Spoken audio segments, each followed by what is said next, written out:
Hello everyone. This is Saturday night with Olga show and we are live on air 92.3 FM and you can also watch us on ustream.tv. Just turn on that for you. Olga show, search Olga show and you will see us on ustream.tv.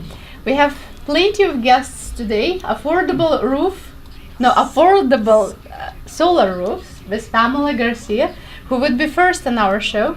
Then we have Keith here, and also Dan with Vlad will be talking about other opportunities, non-profit organization and also for-profit startup. So, but we start with Pamela Garcia and affordable solar roofs. I met her at one of the health expo here in Santa Clara County and was impressed with a couple of things. One was that she's a woman in business for many years and kind of, I would say, man-dominated roofing, solar panel industry, construction. Correct. So tell me, how long you are in business now? Well, we started our company in 1995, so this is our 19th year in business. So you also work with your husband?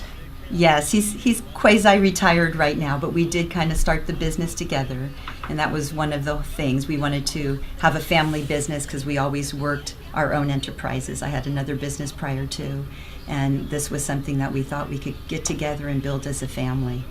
So that's how you started your business? Yes, right in the beginning, that's how we started it. He had the roofing expertise, I had a business background, and we wanted to make a difference, so we put our talents together, and that was the formation of, at that time, it was affordable roofing. And now what's your education in that regard? Well, in roofing, I had no education when we first started. I do have a business degree, so that helped on the business aspect of the company. But what was interesting was going into the business, all I knew was that a roof covered your home. I had no knowledge of anything technical about roofing. That was my husband's background, so I had to go through a lot of learning to get over that curve so I could be respected in this industry. Was it just you and your husband, or did you have other people on? Like, do you have like another team to kind of help you out with other parts, like the solar panels and everything? Yeah, well, moving forward, and that's currently we do. We have an amazing team, and we have strategic partnerships all over the county. But in the beginning, when we first started the company, was he and I, and pretty much just started it with a wing and a prayer, and we built it up to where it is today. And expanded, and we'll talk about a little bit more how that happened. All right. What about your early challenges being a woman in man-dominated industry? Yeah. And not knowing anything about roofing. I mean, that's kind of a risk right there. It was, and so I did my internal learning. I had my husband school me a lot about different things because I would be responsible for ordering and checking the orders and making sure that the materials got to the job sites. So in the beginning, I learned from him, and then I started going to different seminars that the manufacturers would put on. And then I started seeing, you know what? We need to make a difference in this world, and slapping shingles on a roof is not going to do it. If we really want to help people, we need to do something that's of value. So we started seeking out ways that we could professionalize the construction industry. So as we went and partnered with manufacturers, they provided technical training, support, and all the things that I was used to prior to coming into the roofing industry. So the exciting thing is early on we partnered with GAF, which is the largest shingle manufacturer in the United States, and they have an amazing program that's called the Master Elite Program. And if you're allowed into their organization as a Master Elite contractor, you're provided with and trained every year, and then they test you and they make sure the quality's there. And what that does for our customers, it gives them not only a quality roofing system because all of our techs are trained, but GAF, the manufacturer, who's a multi-billion-dollar corporation, stands behind the work that our guys did on the roof, leak-free for 25 years. Wow, so that's it's amazing. A good warranty. Yeah. 25 years is a long warranty. Yeah, it is. The typical industry warranty is 2 to 5 years. So to be able to have not just our good companies stand behind the work, but having a manufacturer come out, they do an inspection after we're done, and then they certified that roof as, perfect and in order. And if anything were to ever go wrong, say we retired or went out of business, the consumer doesn't have to worry because they have a 110-year-old company standing behind that work on their roof. Wow. And now being in California, you don't have a snow, which is much easier. Yeah. Sometimes we have rain, so that's nice. In 19 years of industry, how that roofing changed? It has evolved a lot. So one of the things that we started noticing was, the roof performs a function, and that's normally to keep your house watertight. And a lot of people don't know that there's also energy loss through the roof. If the attic is not insulated properly. Right. So many years back when our son, and this is how we started getting to the energy efficiency, he went to San Jose State and he got a degree in environmental studies and alternative energy. And he kept saying, Mom, with this roofing, you really should look for ways to save people energy. Look for something that's going to be efficient. And this is prior to Title 24 in California, which is mandating a lot of these new regulations about levels of insulation and energy efficiency. So he actually exposed us to this whole new world of energy savings. And the first thing we did is we went to an international show and saw a radiant barrier. So 15 years ago, we were one of the first roofers to start putting radiant barriers on the roof to reflect the excessive heat away or diffuse that heat. And then our customers were going, wow, my house is so much cooler. People are saying, oh, you got your air on in the middle of summer. But it wasn't. It was just this radiant barrier that would put on. And then we kind of progressed from there, from just the roofing, and started being mindful of the whole house.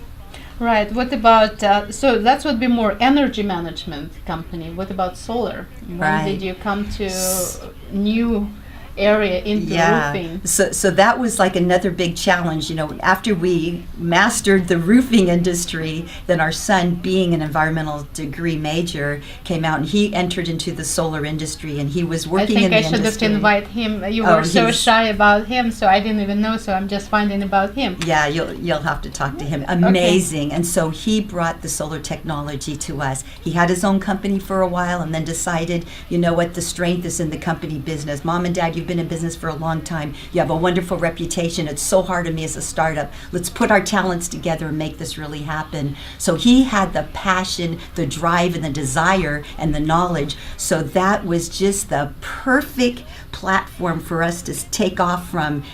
Roofing, you want to make sure whoever is putting solar panels or making holes in your roof knows what they're doing. So we have both expertises in-house. We know how to properly flash a roofing system where those solar panels are going to go, because we have the roofing background, and then we have the solar technology and the solar background from my son. And of course we continue to upgrade our training every year as well. So how do you feel about uniqueness and in that solar roofing energy management, and what specifically your company would offer to our community? Yeah. Besides that, yes, you train, you on top, right? Right. And you always check in with the best of the companies to give good warranty. Right. Save the energy. Now you can actually, if you have enough energy in the house, you can, through solar energy, sell it back to other companies. And so do you need to have any credentials for this or licenses? Yeah, there's a variety of things you need, and it depends on which aspect you're taking the energy, the solar. So first of all, in the state of California, to do business as a solar contractor, you need to have a license. And we have a solar license, which is unique. We not only have a solar license, we also have the roofing license, so we have both in-house. In addition to that, with the energy management, as we're just evolving now, we saw that there was a missing element. Solar actually wins the war for energy. It produces clean energy, it reduces your bill, it's great. But what we started noticing was people were, say, having a $200 or $300 a month energy bill, and then they put solar on, and yes, that would take care of their need. But then we're looking inside and they say, but your heating system is inefficient. You don't even have insulation in your attic. Why don't we zero in on what is the reason you're losing so much energy first before prescribing a cure? So with our building performance analysts, we're BPI certified with the state, so we could go into a house, test it, find out what the deficiencies are. there's a situation, there's a real life situation was just amazing. We went to a person's house and they just had a brand new high efficiency furnace put in. And they said, they called our company, we had this company put in this furnace and my bill's still $400 a month. It hasn't gone down. We're like, wow, it should have dropped substantially with a high efficiency furnace. Let us come out and do some testing. So we went in, we're doing the little thermo with our infrared camera, doing the blow door test. He goes, well, let's take a look at your flue, your vent that's coming off of your heater. So they open it up and oh my gosh, the company put in a brand new heating and cooling system and they didn't even reconnect the actual venting that goes to it. So all of the air was just going nowhere. So they were breathing in dust, which is unhealthy. All of their energy was escaping. So those are the kind of things that people need to be mindful of. There's things you can do that are inexpensive yourself in your house. And then let's win the war with solar. Let's get the little, things that are stealing energy, conserve, reduce consumption, and then the battle is won with clean energy, and that's solar. And then perhaps you won't need such a big solar system because we've reduced your demand. So our motto and our value proposition, when you said what's unique and different, is we reduce before we produce. We reduce the energy demand and then produce energy by solar, clean energy. What would you say the most common thing that people do that wastes a lot of energy in their houses in? What was it, something that gets people's electricity bills a lot higher? Yeah, really the big consumptuous items are the big furnaces, the air conditioning, that's the number one. Mm-hmm. The other thing is a lot of energy is lost because the house isn't insulated properly. So back in the day, R19 was a sufficient amount of insulation and people did that. Nowadays for energy efficiency, the new code is R38. That's 15 inches of insulation and some people have 4 to 6 inches and they're wondering why they're still cold and they're turning their heater up and they're still freezing. Well, it's because it's all going right through the roof. Oh wait, so what's the R99? Yeah, that's the R value, that's the rating Oh. of it. And so R38, it's a thicker one and it's going to say that when that heat is going into your attic, it's being cushioned so it's not being drawn out into the atmosphere. It's going to maintain that level of comfort and that level of temperature so you're not wasting energy. And about the solar panels, how does the solar panels evolved during the time that you've been in business? Excellent question, and they have a lot. So 10 years ago, when it was mainly my son started installing panels, they A, were very expensive, and B, they were efficient, but it took larger spaces to perform at the same efficiency Yes. level that smaller panels are doing now. The first panels I put on my home, you had asked earlier about these integrated panels and solar roofs. So we Yeah. have what's called a solar roof. They're integrated panels. It's built into my roof. So my solar panel is actually my roofing product. I don't have a roof under my solar panels. Wow. However, on that same note, they're only 50-watt panels. The panels we're installing now are 327-watt panels. So now, in order for me to have the same amount of electricity generated, I would have to have my entire roof covered, whereas with the new panels, the more efficient, high-efficiency panels, maybe a quarter of my roof space would be covered with solar. And then the other thing I will mention, you said new technologies. So back in the day, one of the biggest concerns of solar was every 10 years you have to replace this inverter because as you know, the sun's energy produces this DC, the direct current. Then our house can't use that. We need alternating current. So you need these big inverters mounted on your garage or in a cooler place. Well, now they've come up with two new things. Micro inverters are one, where you no longer need that big inverter. They have these little tiny inverters that are built on the back of each panel. Oh. So the sun directly, the direct current's now converted at the panel into AC, which is usable for your home. Okay. And then the next generation that's now is those little mechanisms that were attached to are now part of, they're called ACPV panels. Yes. So the panels actually are AC panels. They come already alternate current. Oh, so you don't have to switch it to. No. All right. Wow. So it's amazing. That would definitely remove one big hassle. How much do you think it would cost to make an average house solar panel now? I get that question asked a lot, obviously, Yeah. and there's no standard reply, and I'll tell you why. Everybody is different, their living situation, the amount of energy, and their bill is going to be different. You may be spending $200 on your electricity, your neighbor right across the street may be spending $600 on his electricity, so it's not going to be the same. So what we do is we analyze your usage, we go back a year or two, see what your trends are, and our goal with solar is try to get you out of the higher tiers. We don't want to compete with PG&E on the base rates because solar and PG&E gives you efficient and relatively affordable at the baseline. But once you spend too much energy, then PG&E moves you into tier 1, tier 2, tier 3. Yes. That's where it gets super expensive, and that's what we want to get rid of. So we can do solar that takes care of 80% of that, but almost 100% of your bill. Oh, yeah. So do you know if any financial assistance homeowners can get to put solar panels? Excellent question. There's a few things that are available now. There still is a federal tax credit. If you purchase solar, there's a 30% tax credit. So if you bought a $30,000, you'd be able to take the 30% off of the $30,000, $9,000 tax credit right off your tax bill from IRS. Now, there was and there still are some local rebates from certain cities, but the state of California is out of rebate money for solar. However, there's still rebate money for energy efficiency, which is exciting. So when you go to put in your high efficient HVAC equipment, or you put in your variable pump on your swimming pool, you can get kickback money from the state that helps you pay for that. And those are some of the things that we'll do all the processing and assist with. If we do an energy efficiency measure for a client, we're going to help them all the way through and get every single rebate that's possible to save them as much money as possible. Well, that's very good. And of course, you would be open with your customers to help them to find that financing if they need it. Yeah, absolutely. And we do have wonderful, actually, finance programs too. If people want to purchase it and they don't have cash, obviously it's a substantial investment. We have wonderful loan programs right now with 12-year notes, no money down, no money out of pocket, and the payment on the loan is less than their current energy bill. So to me, it's a no-brainer. So now solar is affordable. It's not like it was 10 years ago. Yeah. And who gives those loans? Your company or some you're working with? Yeah, we have actual banking institutions that work with us. We're approved to offer it to our customers through these different banks.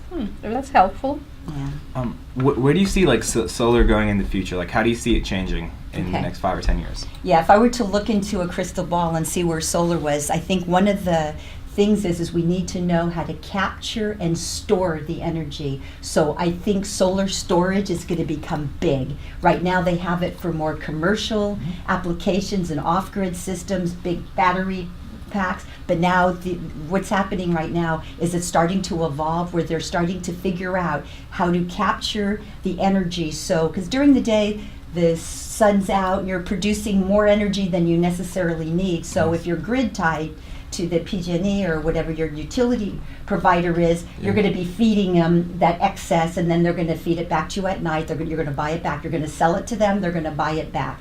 So the greatest thing we could do is if we could figure out how to capture that excess energy, save it, so then we're not buying it back at night. We're clicking a switch and we're using that energy that we stored during the day, during the evening. Then we've really eliminated a lot of the reliance on the energy providers, and that's where I see it going. And it's already moving in that direction. And the only thing is the affordability. That's what we're waiting for. And I think we're probably within 12 months away of it being affordable for homeowners. Wow. So how someone will contact your company to do roof and solar evaluation, find out about Sure. comfort of the home, perhaps do some adjustment on the roof, and just get professional advice, Sure. and of course, if anything needed, how they can find you? Yeah, what I would recommend first is have people go to our website, which is www.affordablesolarroofs.com. And if they wanted to talk to someone in person, all of our contact information is there, affordablesolarroofs.com, or they can call our office number at 408-779-3333. So that's affordablesolarroofs.com. And Pamela Garcia, you can find her also on Facebook. That's how I'm connected with her. You can go through Olga's show and you find me as her friend. Now, what would you like to wish your listeners and viewers who will be seeing our program, you and our program? Yeah. really, I would like to wish everybody the opportunity to have a whole, safe living environment in their home. So I wish holistic homes across the country so we could have a healthy environment for us and for our families. And I wish financial independence from the energy grid, because PG&E and all the other utilities are going to continue to rise. And I think we need to have that freedom so we don't have to be intimidated anymore and worry about freezing in the winter and not being able to use our heaters. So healthy, happy homes to all of our listeners. And also, of course, being in California, it's get hot sometimes, and you need air conditioner running. Don't forget Yes. that. We are in winter That's time right. right now. That's right. That can get expensive as well. Well, Yeah. thank you, Pamela, coming to our show. And if somebody wants to contact us, you can call during the show 408-912-5265, 408-912-5265. You're welcome to send me any tweets, Olga Show tweets, and you can find all of the information olgashow.org, and that way contact to us later as well. And thank you, Pamela, for coming. We will be doing pictures. What song do we have while we're doing wonderful pictures? We have very popular song by Ukrainian group Okean Elzy, and the song is about the song is about That would be in Ukraine. Ukrainian language. Yeah. What about what? This is just a cool and nice song. Okay, so we will be doing pictures and music, maestro.